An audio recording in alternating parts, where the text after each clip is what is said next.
stand-up like you. Hosted by four-time Emmy-nominated producer Frank Payton and retired New York City firefighter, 9/11 first responder, and Vietnam vet, Billy O'Connor. Yes. Actor, Bosch Legacy, Jackie Chiles on Seinfeld, Phil Morris. Ooh. My brother Frank, how are you today, pal? Good, how are you? Good, pretty good. We got Phil Morris on today. He's going to be a terrific guest. You may know him as Jackie Chiles. That's the only way I ever knew him. But you should know him for a lot of other things. Most recently, a starring role in Bosch Legacy. He's continue his second season next year. Yeah, it's a fine show, that Bosch. A good show. Well done. It's not blown out of shape. You know, it's pretty good show. And, he is terrific in it. Yep. So last week we had the Pump Brothers on. I forgot to talk. Let me figure out what's going on with my glasses here first. I got two pair of glasses on. I don't need two pair of glasses on. Discard them to the side. Those will definitely be stepped on. I forgot to mention, when I was at the Pump Brothers once, my car was stolen. What? My car was stolen. Was this in Beverly Hills? No, they're in the valley, in Van Nuys or something. So you were at their house? No, I was at their office. Oh, okay. And I came out, and The Rolls Royce was stolen, huh? the Lexus was stolen, and I had to go to report it. Reported it stolen. They said in 3 weeks, if it's not back, it's not coming back. But I had to wait 3 weeks to file an insurance claim. So it had to be gone for 3 weeks before I can file the insurance claim. Really? That's standard procedure in L.A.? I guess. So 2 weeks plus 6 days, I got a phone call, and they said, we found a car. But it ain't worth having. And they said it was about 3 blocks from where you reported it stolen. But it had 500 miles. Wow. So my guess is that they went to Vegas. They took a ride to Vegas. They came home. Thanks for the ride. Parked the car. And thanks for the ride. I got the. Was it not damaged or anything? No. Well, there was a nick in the windshield, so I got the windshield replaced. And somebody borrowed your car. Somebody borrowed a car, took it for 3 weeks. The Pump Brothers. I was going to the Pump Brothers office. Now, it's interesting how the cops told you in L.A. you got to wait 3 weeks before we can really say it's stolen. I'll tell you, I did an insurance job on a car I had in the Bronx, right? Because, I had this old Cadillac. The guy sold me this old beat-up Cadillac. I guess it was, let's see, it was about 20-year-old Cadillac, old big blue Cadillac, Fleetwood or something. And I paid $2,000 for it. And I was going to use it as a ghetto car, to go back and forth to the firehouse. So I figured nobody's going to mess with this old caddy. Well, lo and behold, I had the thing 2 days. I got drunk and I ran it into a wall, right? I mean, fell asleep coming down a hill and hit a wall. Smashed the whole lot. It was $2,000. I said, well, I'm not going to be out $2,000 in 3 days. I ain't got money for an old car. I need a car. I'll do an insurance job on it. So I took it down to the firehouse. Because the firehouse is in the South Bronx, where all the chop shops are, right? So I take it down to the firehouse, park it outside. I wait till about 12 o'clock at night. I got my radio. I says to the guy in House Watch, listen, if we get a run, I said, you got to yell into the radio right away. I'm going to drive my Cadillac about 4 blocks from here. I said, where all the chop shops are. I'm going to leave it there and report the car stolen. Because I know they're going to chop it up. South Bronx, they're going to have this thing cut up like a Richard Petty pit stop. They're going to, no problem. So I parked the car about 4 blocks away. I run back to the firehouse just in case we get a job. I don't want to get caught short. I no sooner get in the door of the firehouse, I said, oh, shit. I forgot to take the Bam Bam, the tool that pulls the ignition out, right? Because the cops are going to find the car. They're going to say, how'd the car get here? Somebody had a key. The ignition's still in there. I said, I got to go back. I tell the house watch guy, I got to go back. I says, stay on the radio. I run back. I get back there. This couldn't be more than 25 minutes. The car is up on 4 boxes. There's not only no ignition, there's no dashboard. All the interior is missing. All the seats, everything's gone. So I start laughing. I said, fucking South Bronx, right? It's amazing. I run back to the firehouse. Now, next morning, I go to the police station. 40, right down the block. I walk in at 9 o'clock. I'm, hey, Sarge, I'm a fireman around the corner. I said, my car was stolen last night. Guy said, no problem. Fill out this police report here, stolen car vehicle. So I'm filling out the thing and everything. And I says, just to make it look good, I look up at the sergeant. I says, so Sarge, what's the chance you're going to find my car? The guy says, hey, listen to this shit. He says, I got a fireman here. He wants to know what's the odds of us finding his car. Can you believe this fucking guy? I start laughing. I mean, just the place, I swear to God, Richard Petty's crew couldn't have stripped that car as fast as they did the South Bronx. That's pretty funny. It's amazing. Amazing. It's pretty funny. Well, if they had found your car, you could have called Jackie Chiles Jackie Chiles to defend you. He would have been the guy, the perfect lawyer for the South Bronx. He would have been the perfect guy, perfect lawyer for the South Bronx. What a character he developed. What a character. Why don't we show a clip of Phil Morris as Jackie Chiles, Derek? So, my friend and I, we were going to the movies, and we stopped off and bought this cafe latte. Mm-hmm. What is that, like Italian coffee? Yeah, that's right. Half milk, half coffee? Yeah. Mm-hmm. You take a sip? Yes, I did. Now, when you took a sip, did you notice it was hot? Were you able to sip it in your normal fashion? No, I wasn't able to sip it in my normal fashion. Mm-hmm. All right. You take big sips? Well, I think I take a normal sip. Okay, you take normal sips, nothing wrong with that. Then what happened? Well, they don't allow outside drinks in the movie theater, so I had to put it in my shirt and sneak it in. Yeah, see, they like to sell their own coffee. Yeah. Now, is that going to be a problem? Yeah, it's going to be a problem. It's going to be a problem for them. This is a clear violation of your rights as a consumer. It's an infringement on your constitutional rights. It's outrageous, egregious, preposterous. It's definitely preposterous. So, then what happened? Well, I was trying to get to my seat, and I had to step over someone, and I kind of got pushed, and it spilt on me. Was there a top on it? Yeah. Did you put the top on, or did they put the top on for you? They put the top on. And they made the top. You didn't make the top, did you? Susie, I want you to go down to Java World. Get me a cafe latte with a top. We're going to run some tests on that top. Wow. Have you been to the doctor? No, I haven't. Susie, call Dr. Bison. Set up an appointment for Mr. Kramer here. Tell him it's for me. So, what do you think, Mr. Chiles? Jackie, I mean, we got a chance? do we have a chance? You get me one coffee drinker on that jury, you going to walk out of there a rich man. Phil Morris. Oh, How are you, my friend? I am wonderful, magical. Hold on, let me turn on my beauty light. 1 second. Okay. I got to look more beautiful for you guys. Oh no, this is technology at its finest, guys. No, this is good. Hey, How are you? I'm all right. Phil, nice to know you, Billy brother. Pleasure to O'Connor? meet you. Pleasure. Billy O'Connor there. There's Derek Pleasure. Harris. Hello. How are you? How are you? Good stuff, man. I mean, Really good stuff. look at you. I can't believe you're fucking 63 years old. Yeah, well, look at the gray in my. Yeah, well, if you took My that mouth. out, which you have done many times, I'm sure, for parts. Only for parts. Yeah, I know. But for parts, they have, I mean, you're in Bosch Legacy now. Yeah. I think your hair is colored in that, isn't it? Yeah, is it in that? I don't think so. I don't think so. You But play- I would do it if I had to. You play a dastardly dude in that, don't you? What do we call him? We call him enigmatic. Enigmatic. Enigmatic. I was watching it, and I was sure you were going to die in the end, and then I got a notion that maybe they liked you, so you're coming back next season. Well, Frank, I'm not supposed to speak of these things. Well, I can speak of it because I'm a producer, and I saw it, and I deduced that they wouldn't leave you lying in a sack if you were dead.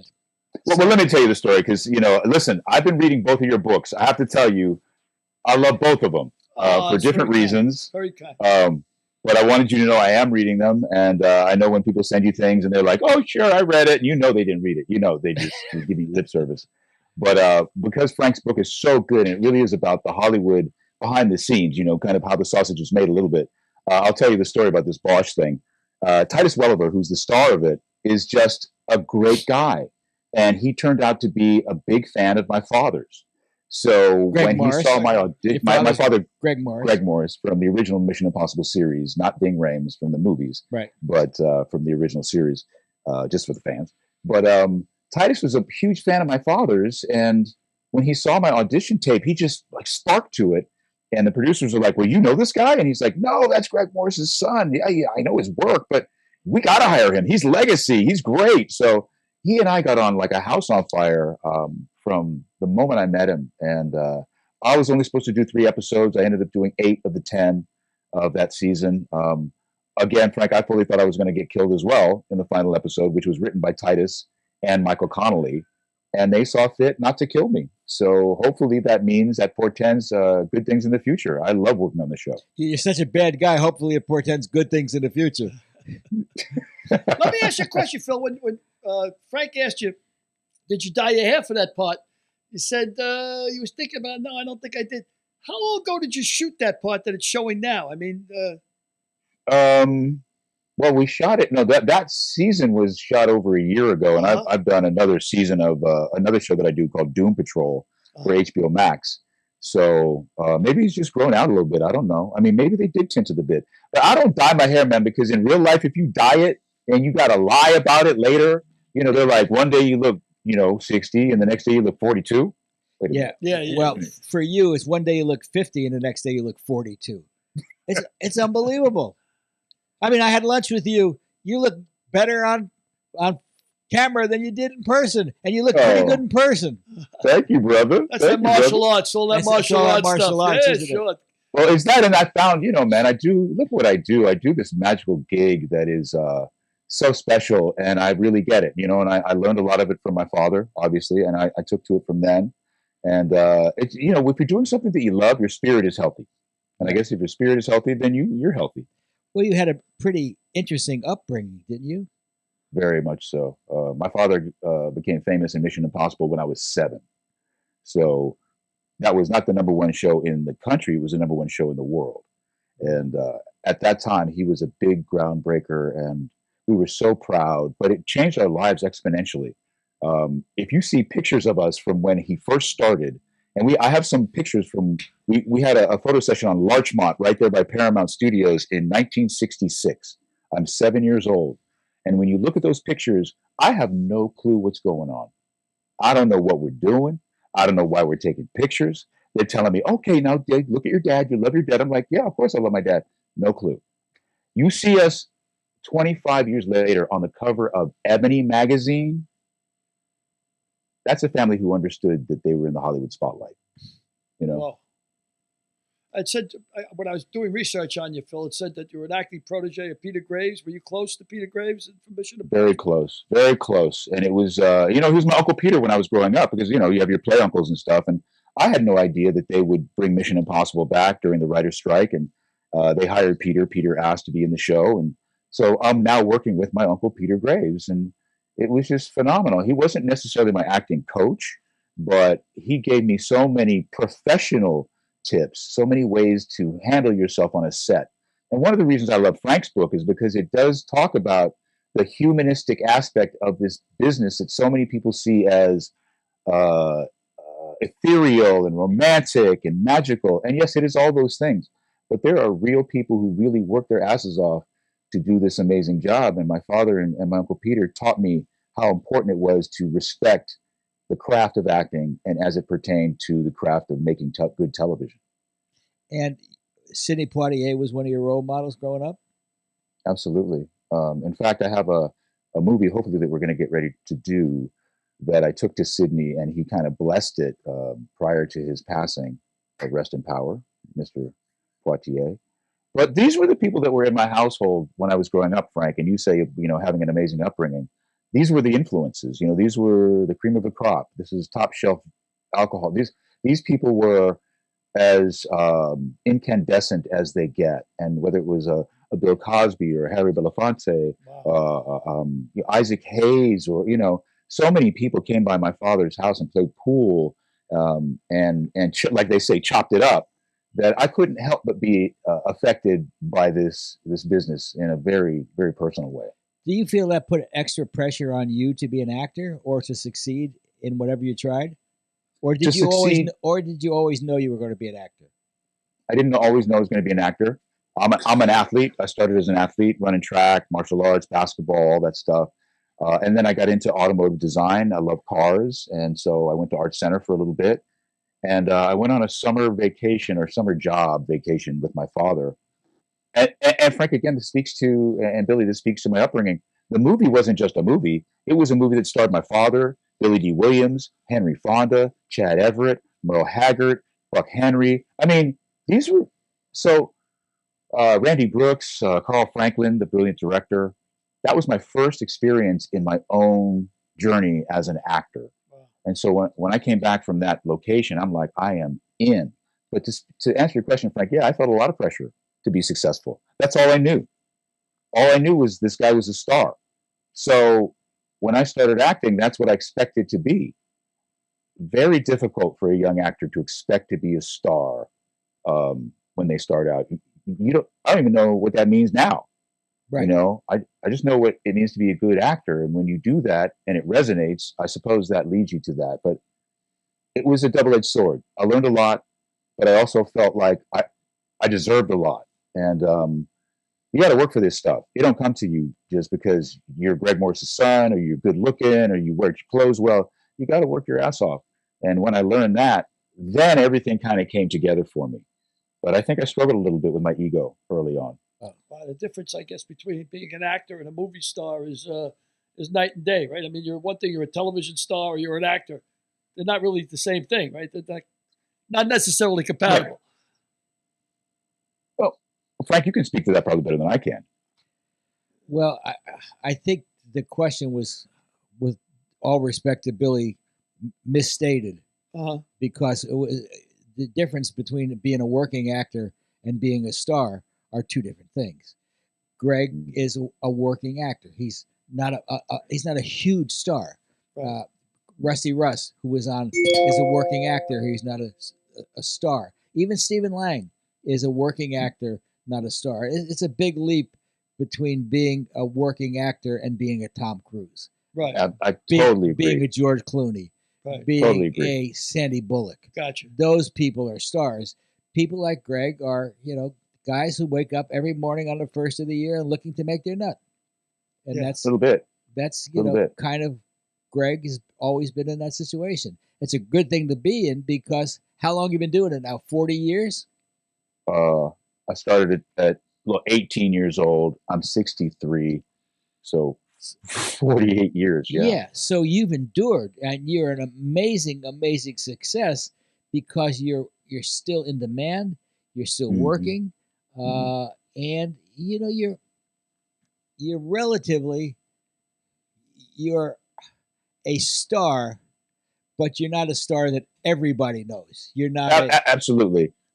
I haven't had that vehicle in a way, right? You need that vehicle that then resonates with the public, and I'm proud of the work I've done. I'm proud of the work I will do. It's a blessing. There's so many talented people out here that it's a little bit of luck. It's hopefully a lot of talent, but hey, man, there's a lot of folks out in here in this ocean, and if you're getting a nibble, count yourself lucky and keep working your butt off. Yeah, and by being a star, I mean that you can walk the streets without.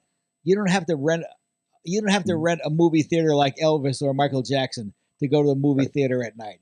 You can live a relatively normal life and do the work that you want to do, and still be, I don't want to say relatively anonymous, but relatively anonymous.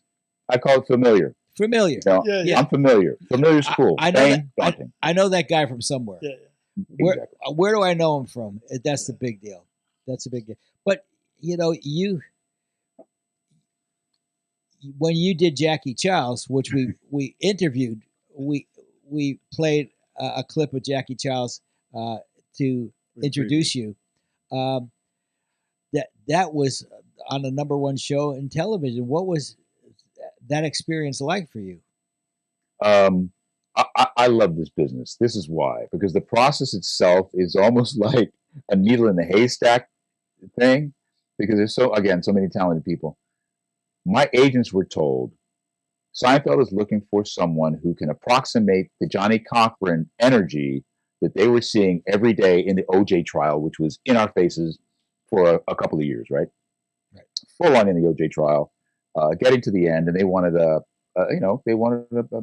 construct of Johnny Cochran.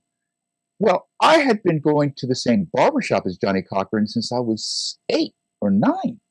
So I knew his patter, I knew his mindset beyond the OJ trial. And then I was brought up with this guy, Greg Morris, who was just a street hustler from Cleveland, who made it good because he was intelligent and talented and beautiful. And I knew a whole bunch of street corner preachers because they were my relatives and stuff.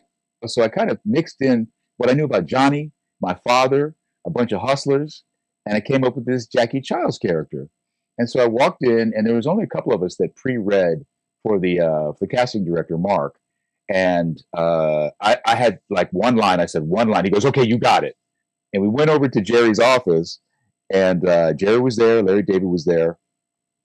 And I start doing my thing. And Jerry goes, "Hold on." And for an actor in the middle of an audition to be told, "Hold on," you're not quite sure what's going on, right? But Jerry goes over to the thermostat. It was a very hot day. And he turns the air conditioning up. And he says, "Man, you're so funny. You're making me sweat." Wow. And wow. Yeah, that's how I got the job. That's fantastic. The concept of, they wanted the Johnny Cochran type person, but you, like you said, you had already had the caricature in your head. Was it David that was pushing for that, or was it Seinfeld? Was it both of them, or was it? I would think it's Larry David more. This is why I think Larry wrote that character. And then even in the final episode, I wasn't there. I was shooting another show. I could not be at the table read for the final episode. Larry was the one who read my character at the table. He wouldn't let anybody read Jackie except him. And so when I showed up on the first day of rehearsal, he was the one directing me, not Andy Ackerman. Larry was the one directing me. He was the one who wrote my opening speech. So I fully think it was Larry David's crazy, beautiful, insane mind that came up with Jackie. And how many episodes did you do? That's a bone of contention, Frank. I think I did 5, and then the finale, which is 6, all told. Yeah, that was a great scene. The finale was a great scene. Yeah, where you got up with the girl and walked out. They're real and they're spectacular. That's a funny story, because when I got to set, I'm all dressed as Jackie, right? They put me in the mustache. I'm ready to shoot. And Larry's like, "No, you're shooting the bed scene with Terry Hatcher. Take all that stuff off." Wow. Oh, wow. I know. I'd never met her. It's like, "Hey, this Terry Hatcher film, or so jump in the bed now." Yeah, that's how it goes. Wow. An amazing character. And from what I understand, Johnny Cochran actually liked the character, right? He liked it what you were doing on Seinfeld. He loved it until I got like 4 Honda commercials and a Diet Dr. Pepper ad and something else. And then I got a letter from his office saying cease and desist because I was making him look bad. And, he'd already signed a letter giving those rights away. So he had no recourse. Oh, wow. But did it stop you from doing more commercials? You could have did a lot more commercials, right? No, as a matter of fact, I have this amazing campaign running right now, Billy. The Hanover of Snyder's pretzel. Right, people. I've seen it. It's terrific. Oh, well, thank you. Oh, it's terrific. Well, if you want, we'll show you one. Just I want to see it. Show the audience. Oh, it's terrific. Give me a second. It'll take Derek maybe a second to pull it up, but.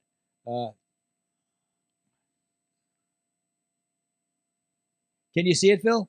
Yes. Okay. That's terrific. Did you buy Snyder's pretzel pieces expecting normal pretzel-flavored pretzels? Were you shocked by the outrageous, audacious, egregious flavor of a spicy, hot buffalo wing? You may be entitled to compensation in the form of free pretzel pieces for life. Hey, what is this?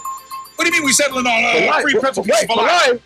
Call now for your chance to win free Snyder's pretzel pieces for life. Data charges may apply. That's pretty funny. Oh, no. That's pretty funny.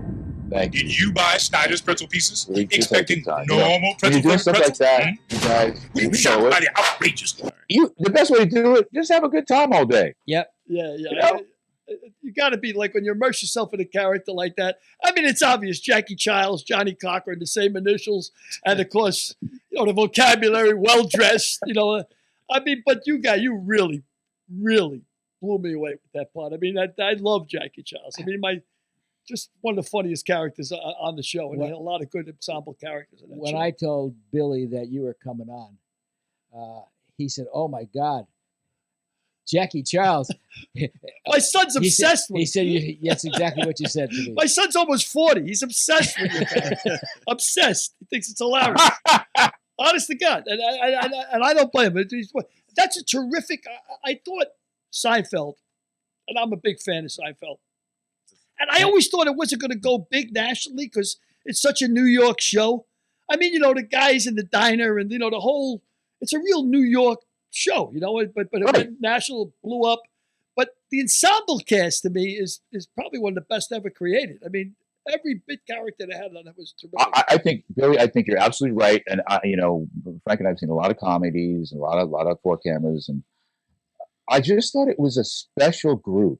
And when you have two creators like a Larry David and a Jerry Seinfeld who have this inner voice that is so strong and that kind of goes against the conventional wisdom of at that time sitcoms, which were a little formulaic, man, some special stuff can come out. And then you add in a Michael Richards and a Jason Alexander and a Julia Louis-Dreyfus, and their casting people were amazing because they did bring in some of the greatest cast, supporting cast that television has seen. Each one of those members in the courtroom in the final episode could have had their own series. No joke. And a lot of them did. I agree with you 300%. Yep. Without a doubt. How many of the Hanover spots did you do? I don't know, because we shot, you know how they do it. We shot all day, 12 hours. Right. And they're going to break them up into 6-second, 15-second, 30-second, and minute. And then I went back and did voiceover for radio. Oh, it's national. It's the whole. They're leaning into this one, man. Good. That's great. That's wonderful. Good for you. That's great. Thank you. And another role you played was Dr. Curtis Blue, father of, what was that girl's name? I don't know. She's got a little career going right now. It starts with a Z. She's one of those one-name wonders. Yeah, it starts with a Z. Zendaya. She ends with an A. Zendaya, right. Yeah. You played Zendaya's father for more than a couple episodes, and you were terrific in that. Oh, man, thank you. How did you find Zendaya? Did you enjoy working with her? Authentic. Yeah. She really authentic. Was. She was her own person from the moment I met her. And you probably don't know this, but I have a picture of she and I on set, and I'm in the pizza parlor, right? And we're going over a father and daughter scene, and it's a father and daughter scene, and they broke for a company 5, a Union 5. Right. And she went to get up, and I said, "Where are you going?" She goes, "Oh, it's a 5. I'm going to take a 5." I said, "No, you're not. We're not acting. I'm your father. You sit here. You sit here for that 5 minutes, and you think about what you did." Bro, it was like, I think she went, "Oh, this is what acting is." You know what I mean? It's like, I wanted her to understand, yeah, she's a star of a show, but your character, Rocky, has no idea she's in a television show. We're in a moment right now. For 5 minutes, let's just stay in that moment.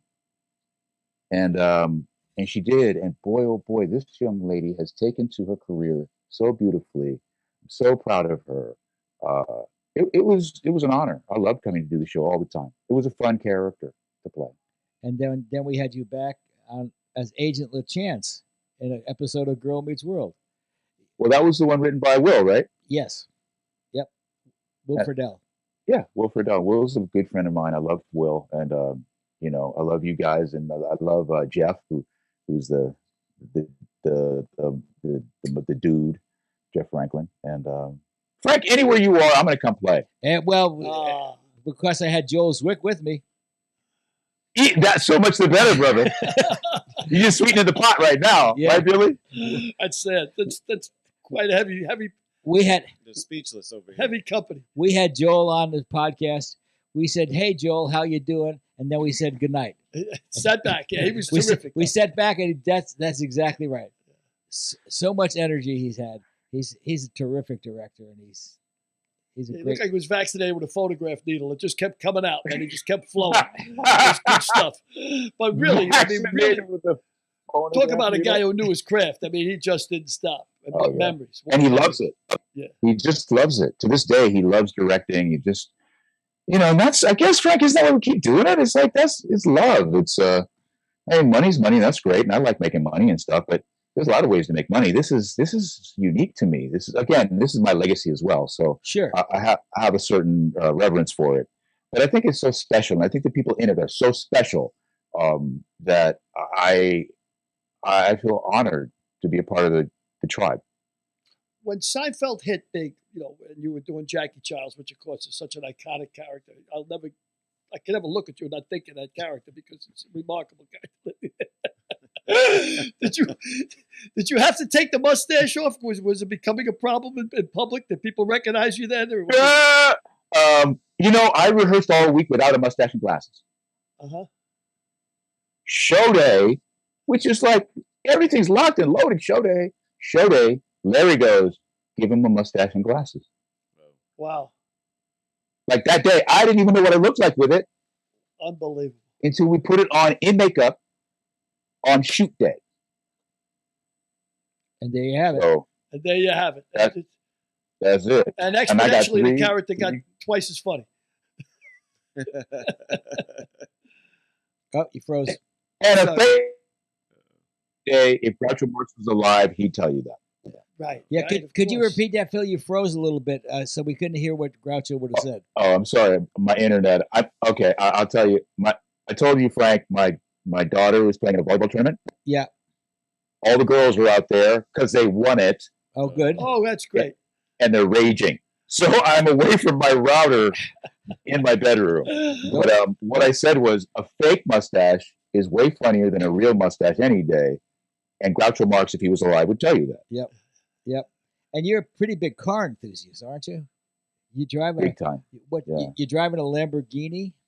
Well, it's a Lamborghini engine. It's an Audi R8 V10. Which means nothing to me. One of my best friends in the world. Yeah, well, you're not a car guy, but you are a sports guy. So my daughter winning meant a lot to you. I know that. It did, for sure. No, I'm into cars. I'm into that kind of stuff. I'm not an adrenaline junkie at all.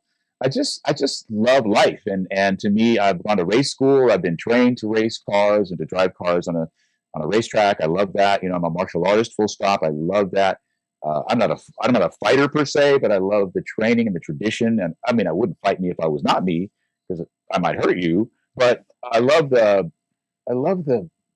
discipline of it. I love the specifics of it. It just opens me up. So driving is the same. Fast cars are the same. Yeah, driving, I would imagine, it's sort of like running. You spend a lot of time with yourself. I mean, this is just you in the car. I mean, it forces you to be alone with yourself. So it's got to be a lot. Yes. It's therapy. It is really therapeutic. It's in an interesting way. It's very therapeutic. As a matter of fact, I took my son with me yesterday up this road that we go up here in LA, Angeles Crest Highway, and he got a chance to experience driving an exotic car on the limit for the first time in his life. And I think it just shook that dude up. It changed him exponentially about cars and about how they perform. But yeah, when I'm by myself in my car, it's like, isn't it like that with you? It's like a sanctuary in a way.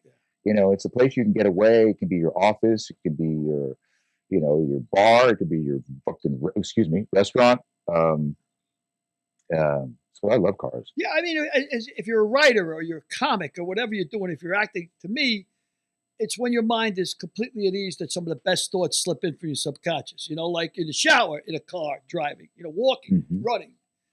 Anytime when you're not encountering people and you're just letting it go. Like, you're on a mountain in Tibet. You know what I mean? It's just coming to you. You get into touch with the real stuff.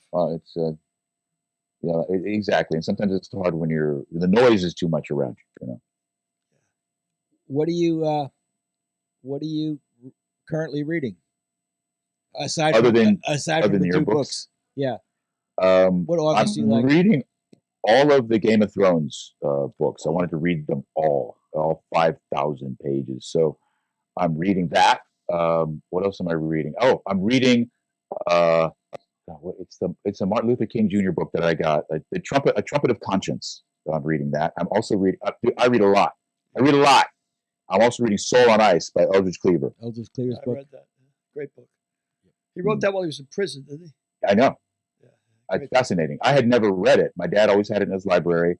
I never read it, and so I picked it up because I want to educate myself. I read Martin Luther King Jr.'s words so I can humble myself to greater, Spoke about your levels. son before. Do you think it's going to continue the tradition? You think he's going to be an actor? What do you Nah. I'm glad they're not an actor. Both he and my daughter, they went away from this business.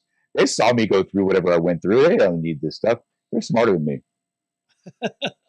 That's good. That's a great thing to be able to say, by the way. That's even. I can say that about my daughters. I can't say that about my son. My son, the old adage, alligators raise alligators. My son is me, and that's not a good thing. And your daughters are two of your three wives or somebody like that. My three wives. My daughters they're old people, which is a good thing. But it's a real pleasure to meet you, man. I can't tell you how much my son does quotes about that show, and particularly was Jackie Chiles, and he does the whole bit, And tell me something. You said before that there's a little preacher in the character. I see a little Jesse Jackson in there. I mean, I know it's. Yeah. I mean, especially with the loquaciousness of it all. Oh yeah, you're feeling it. Yeah. I mean, Jackie's not in court; he's holding court. Yeah, exactly. Right? Exactly. Great. So that's his vibe, and I think those people were populated my life. My grandmother was a minister, was an African Methodist Episcopalian minister. So I saw her get the spirit in church. I saw people fall out, get the vapors. Wow. And those people are the most colorful, again, authentic, original human beings. And so I wanted Jackie to be something that was set apart in that Seinfeld universe that you weren't ever going to see. I don't care if they hired another black actor or actress or whatever, but Jackie was unique. And that Jackie came into that show, like I said to start this interview, he was the star of his universe. Jerry Seinfeld was a two-bit comedian as far as he was concerned. He didn't care about any of them because he was the man. And so that gives you a lot of power, especially when you go to a show where, it's the #1 show in the country. They've been on the cover of Rolling Stone. And they're really looking for you, and Frank can speak to this. They're looking for you to bring it. They're not looking to you to be a fan. They're looking to you to bring as much, if not more, than what they bring, because it makes them look good. Yeah. And that's what I wanted to bring to Seinfeld. And I was very fortunate, Billy, to have a character, an actor, craves their whole career for one or two characters that they can slip into and becomes a second skin. And that's exactly what Jackie is for me. My friend Howard Morris, who was on Andy Griffith. Your show of shows, Howard Morris. And he was also, what was the drunk's name? Oh, not the drunk. I can't remember his name. Oh, on Andy Griffith? Yeah, the rock thrower. Ernest T. He was Ernest T. Bass. He said he did 6 episodes of Ernest T. Bass, but everybody thinks he did 20 or 30 or 40 because it was such a memorable character. I'm imagining you found that with Jackie as well. Yes, that's absolutely the truth. Jackie has resonated far beyond my wildest dreams, and I had no idea that they could utilize an attorney that often in the show. But I guess you never cut funny, right, Frank? You never cut that funny. That makes a lot of sense. You never don't cut funny.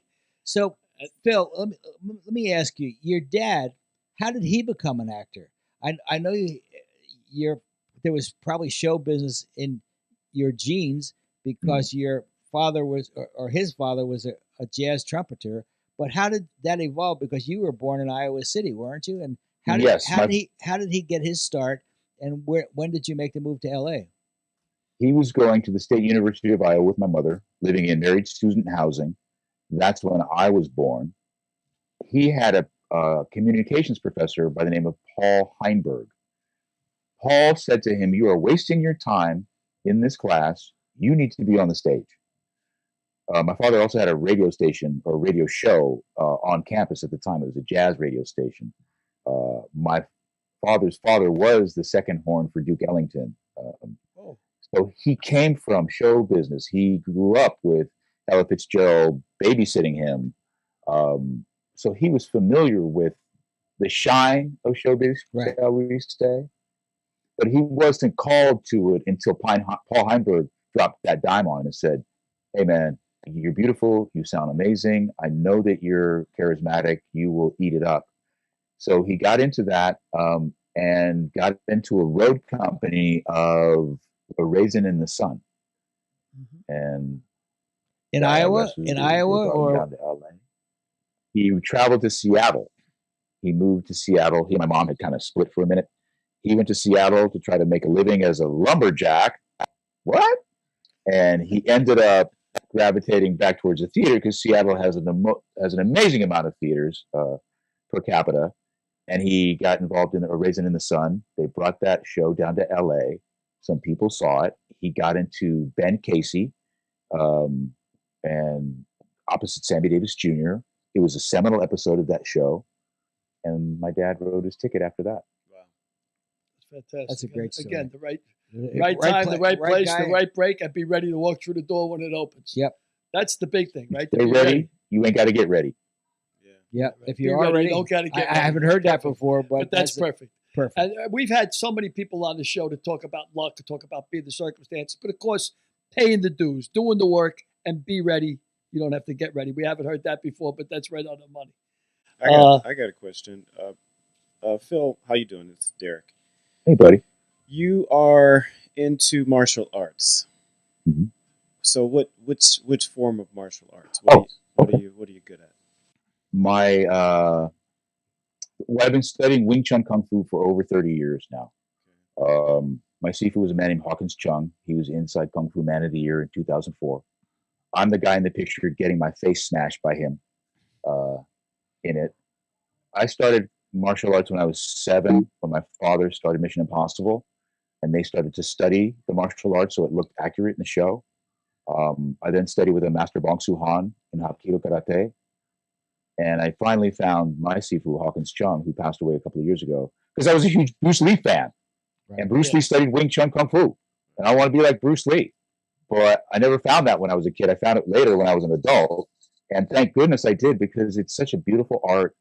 I've learned so much about myself and my inner spirit. I've become proficient in it. I'm in 2 Hall of Fames for my time served and sweat equity. I've trained all over the country. And I was supposed to be at a convention today called Dragon Fest in Burbank, but I am here with you, amazing. Well, we're so fortunate that your daughter had a volleyball tournament.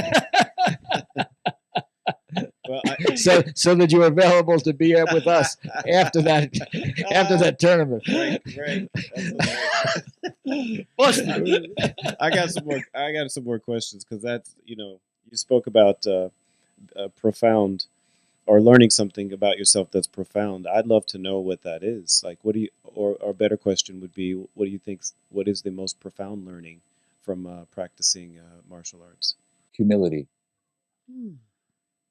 Humility. Listen, everybody goes into martial arts or fighting or boxing wanting to be a badass. Trust me, it's just the way it is. It's how we are, especially if you're a man. I don't want to be sexist, but if you're a guy with a lot of testosterone and you're type A, just like me, you want to go and you want to, I'm athletic, I'm fast, I'm quick.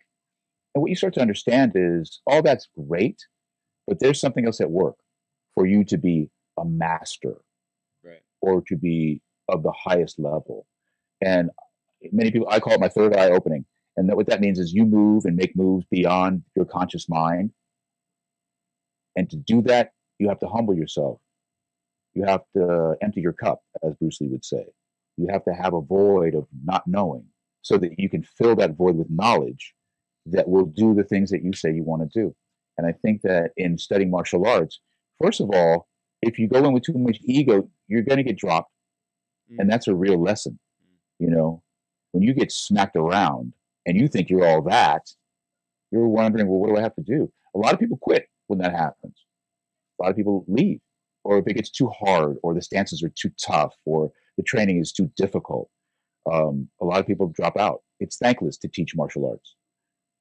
But if you stick with it and you get beyond your sense of comfort, your own comfortable truth, to understand something that's bigger than you, that has been around longer than you, will be around longer than you're here, then you will reach those levels.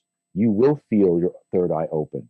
And you can apply that to many things in your life, not just the martial arts, your parenting, your being a husband, your career, your relationships in life period. And so it's a pretty helpful tool when you humble yourself to accept those teachings. Right. And what kind of dietary training do you do for your martial arts? I just eat balanced. I don't stick with anything. I'll have a hamburger in a minute, but I won't have it every day. You know? Yeah, but we got to get some details on this. We got to get some details on this diet because you're 63, and you look fantastic. So we need to get everybody that's 63 to look like you. So let's talk about breakfast, lunch, and dinner just briefly, if you could. Okay, I'll have so with breakfast. Dude, I could have 4 eggs and 6 pieces of bacon, Okay. 2 pieces of toast. I can have that, but I don't eat it every day. The next day I'll have a parfait, meaning I'll have yogurt, granola, and fruit. Okay. For lunch I'll have chicken or fish, and then for dinner I might have a steak. I might have fried chicken. I just don't eat that all the time, and I work out like a fiend. So that's a part of it too. It's a meet in the middle kind of thing. I don't want to get too obsessed about anything. Life's so short. What am I doing? I'm not going to eat wood and chips and granola and I live another 7 years, but I'm miserable. Well, you say you work out all the time. For me, working out is, half an hour, 45 minutes. What is a typical workout for you, and how many days a week will you do it? 2 hours? Yes. Give us the secrets. 2 hours. I weight lift and I work on one body part a day. And if I'm doing legs, it's all legs, all chest. I'm doing back, it's all back. Then my off days, Frank, Billy, you'll love this. I'll hit a golf ball, go to the driving range. Or I'll have a tennis ball machine and I'll go hit tennis balls. Or I'll go shoot hoops. You know what I mean? I don't play sports much anymore because I'm trying to get out of that competitive craziness. I was very competitive. But I realized that I can't just lift weights and do exercises. Right. I have to run and bend and fall down and get up. And, we live at the beach. My daughter played a beach volleyball tournament. So I play beach volleyball. And, that gets your core in line. And I stretch all the time. I mean, I don't want to bore you with it, but it's just a part of my journey. Right. This is my journey. And as I get older, I get fewer and fewer training partners and fewer people that want to press it that hard. But I don't care. This is my journey. I would guess it's pretty much like acting. When you're talking to workouts, you talk about it's discipline, it's dedication, it's perseverance. It's pretty much your journey in life. I mean, that's what you got to do, right? You get turned down, you got to keep going. You got to take it on the shoulder and get knocked down and get up. End of story. Right. I'm reading a book that you wrote about those very things. It's like, I got it myself, but I am reading it. And those things, they move me, man. Those stories of other people who are struggling or challenging or trying to get through stuff, it makes me feel like, oh shoot, I'm not alone. I mean, this is part of it, bro. This is the price you pay for being a human being, is the struggle. So I want to hear other people struggle. I want to know what coping skills they have and how they got through what they got through. Maybe I can use that in the future. So, you talk about struggling. You mentioned before that the last episode of Seinfeld, the ensemble cast that was there, a lot of them spun off to their own shows. Why not you? Was there rumors of a Jackie Chiles show spinning off? Did it ever happen? Did anybody approach you with it? Or? No, it never happened. I was getting ready to do it. I had a holding deal, and they paid me a little bit of money.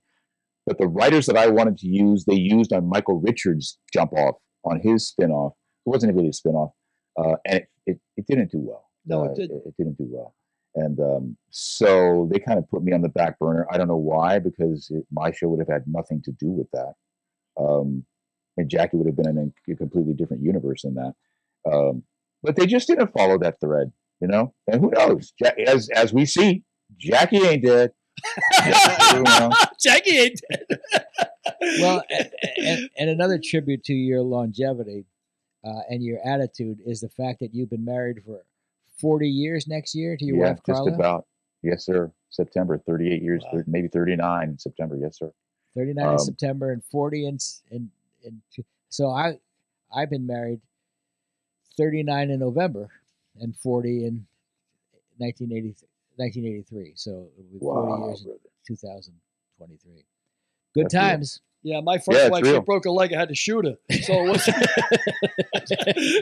didn't work out, but These things happen. what are you going to things do? happen. Broke her leg. It wasn't fair to leave her alive. Well, it's been great having you, Phil. Derek, Oh, my honor. I have one more question. This is a little bit of a kind of. I just want to touch on something you said at the beginning of the interview. You mentioned, okay, so first of all, your dad was a star. It sort of changed your family's life, when you were 7, 8 years old. And then I think you mentioned something about ego, like later in life, something that you had to get over. So I'm painting the picture of you got a 7-year-old, dad's famous, family starts to make money. I think you guys are living in Los Angeles. Mm-hmm. So you, for lack of a better phrase, you're a rich kid in Los Angeles. You're a handsome guy. you're probably at Beverly Hills High School. We switched to Beverly Hills immediately, like the Clampets. Yes. So what was that? What was that like? What were you like as a good-looking fella? Dad's famous, and you're in Los Angeles, the place where that is the best playground for that type of person. You want the real story? Yes. He's asking about your dance card here, I think. Yeah. For real? Yeah. Okay, for real. We're talking real here. You're Yeah. my boys. I love you guys. Here we go. The day I moved to Beverly Hills and went to school, I got called the N-word my first day in Whoa. school. All right. I busted that dude's face. They sent me to the principal. My father came down. The principal, Beverly Hills, very Jewish community. Principal starts talking about the Holocaust and Jewish people, and we're kindred spirits, and Philip really shouldn't be doing that, and blah blah blah. My dad looked this dude in his face and said, "Listen, if anybody says that to my son again, I'm going to instruct him to do the exact same thing he did. Respect us, respect him. We got no problems." My dad got up and walked out. So I say that story because even though you say I was a rich kid in LA, man, we were black in America. So Right. it didn't mean anything to me Right. that we were rich or that my dad, that was him, And so that was the kind of off-putting part of moving to Beverly Hills and having that transition. What I meant was career oriented. Okay. Was that in my household, I was living with a TV star, and not just somebody who was like on a regular show, but the number one show in the world who changed lives exponentially because he was the first African American to be in a number one rated television show like that. Bill Cosby was doing I Spy, but that wasn't number one. So when I became an actor, is what I was talking about. My barometer was Bill Cosby, Sidney Poitier, Lou Gossett Jr. And I expected that would be my road. That's my life. It's going to be my journey. You know how fortunate and talented and unbelievably beautiful those people are to have made it where they are. And for me to have that expectation was just hubris. And they had to work triple hard. Because they're black. Derek, did that make sense? Yeah, it did. Yeah, 100%. Yes. I heard a quote the other day. Shaquille O'Neal's son, was talking about being rich. And Shaquille said, "We're not rich. I'm rich." That's really good. That's good. Put things in perspective. Make your own way. Yeah. It's a hard road out there. It's good Listen, stuff. I told you, my father's from Cleveland, Ohio. He would wake us up at 2 a.m. Maybe I told Frank this. And he would bring us in his office, and there would be trash on the floor or something that we didn't pick up. And he would bring us out to that trash. He'd say, "You didn't pick this trash up. I don't work this hard and leave those projects for you to leave this trash on the ground. You don't know what it's like out there. Those streets are hard." And we got that my whole life. I believed it. This man was telling me the truth. I got it. Didn't matter that we were growing up in the Golden Ghetto. That street is hard, man, and you better have your stuff tight. So that's my upbringing. Yeah, it's good stuff. Billy, any closing words? I like the Golden Ghetto comment there. Yeah, doesn't matter if it was the Golden Ghetto. And like you said, it didn't matter to that kid who spit out that epithet at you. But it mattered to him after you got done with him. He paid attention after that. I bet he didn't use that word too often after that. No, sir. Well, good stuff, Phil. Thank you very much. It was a pleasure meeting you, man. And my son is going to be Thank you. over the moon when I tell him that I interviewed. If I tell him Phil Morris, he might. If I tell him I interviewed Jackie Chiles, he's going to go through the roof. Yeah. So, Well, All right, guys. you're a good guy, Phil, and I'll look forward to our next lunch and keep in touch, will you? Anytime, guys. You Take bet. care. thank you Thank you much, so man. much. Pleasure meeting you. Really. Thank you. Thank you. And thanks for reading the books. Always. Big deal for us. That's great, man. Good Just guy. great. What a terrific guy. Yep. And Yep. yeah, like Derek said, like you're rich in L.A., but you're still black in America. It's like I didn't say that. It was Well, No, it you was did. Phil, but you did, but you brought it up. there it is. you will- America right there. you will say it soon. You didn't say it yet. You will say it soon. If you be ready, you don't have to get ready. That's Yep. pretty good stuff. Yeah. Well, that's great. Hey, Actually, before you say that, before you jump to that, the story about being called the N-word in school. Yeah. Same thing happened to me in third grade. Exactly the same. but thing. you were in Mississippi. Yeah. it's Well, true, you it's true. should have been expected. Well, the same thing happened to my son in Orange County, and we're talking in the 2000s. Wow. So, But Orange County, yeah, but it's Mississippi, in the Mississippi in the freaking 70s. Yeah. 70s. it's 70s crazy. and Orange County in the 2000s. So Well, it was nice to hear these read both books and enjoyed them. Anyway, that was terrific. It is for sure. You should take a tip from Jackie Chiles. Get yourself the books. Absolutely. Get If These Lips Could Talk. Get Confessions of a Bronx Bookie. Get Lamar's Gamble. And get combustible. And get Combustible. Read, for knows? God's sake.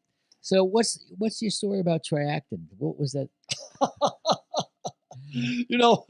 My friend, Frankie Chicklets, my friend Frankie. Yeah. He's married to a nurse like I am. Jennifer's a nurse, and it's a good thing, when you're over 70 to marry a nurse. It's a really good idea. You start saying, Especially a nurse in her 50s. well, that's just pure luck. See, if you're not after my money, Frank, I know that. She's not after my money. Good news. Anyway, Frankie, my friend Frankie Chicklets, who's been on the show on 9/11, he's married to a nurse. And he was a karate guy. He was a big time martial arts guy. So he's got a lot of aches and pains, and he's telling his wife, I tell you, my back this morning, I don't know what it is this morning, my shoulder's killing me. And she goes, try acting. She's a nurse. And he says, what is that, a painkiller? She says, try acting. What is it, a blood thinner? Try acting like a man and stop whining. Which I love because she just leveled him, And he called me up and said, she got me good. She got me good. She did. What else you want to talk about? I don't know. What do you want to talk about, my brother? You want to talk about Talk about what a good job Derek's doing. You know what? Yeah, you can see it. You can see it. You can see it. He's getting more confident every day. His switching is sharper. His switching is sharper. His switching is sharper. Switching was I noticed he's switching a bit too when he's coming into Not swishing. Switching. I thought you said he was swishing. Switching. Oh, switching. Switching cameras. Switching. He's Probably more the confident. same thing that you referred to. Switching. Well, another situation that was shocking about this interview is another person offered some beautiful love notes to Frank. People. Frank crosses his T's, dots his I's. He don't make a mistake. That's what he does. Connects people. I'm no Dana Pump. No, you ain't no like Dana Pump. Dana Pump. You couldn't get $5 out of me on a dare. I'm no Dana Pump, but I do cross my eyes and you do. dot my I's and cross my You T's. do. I love the way you hook up with guys with good. Well, this guy's an agent. This guy needs an agent. Bing, bing, bing. Make a call. That's good stuff. Well, I did that because I didn't want to represent him. As much as I love him, I didn't want to represent him because I'm getting out of that business. That is a tough racket. Huh? You got to be like everything, all things to one person, right? Yeah. That was the other thing. I got a number of calls over the years in the 80s, especially.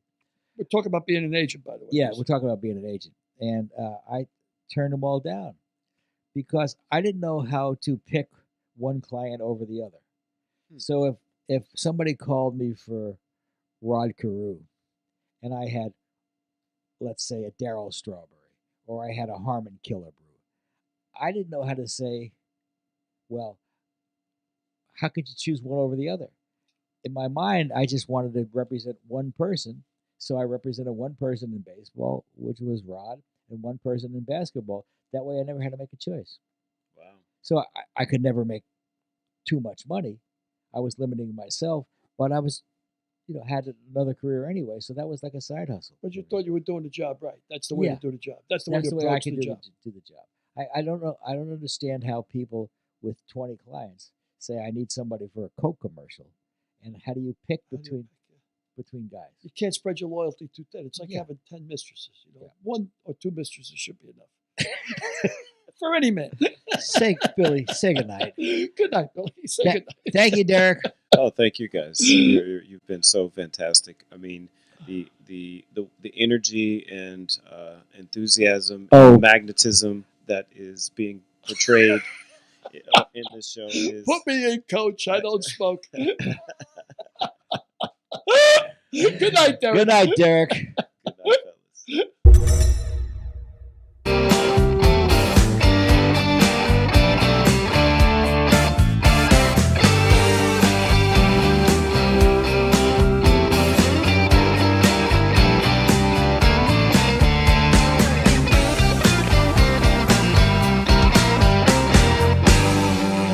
We'll see you next week.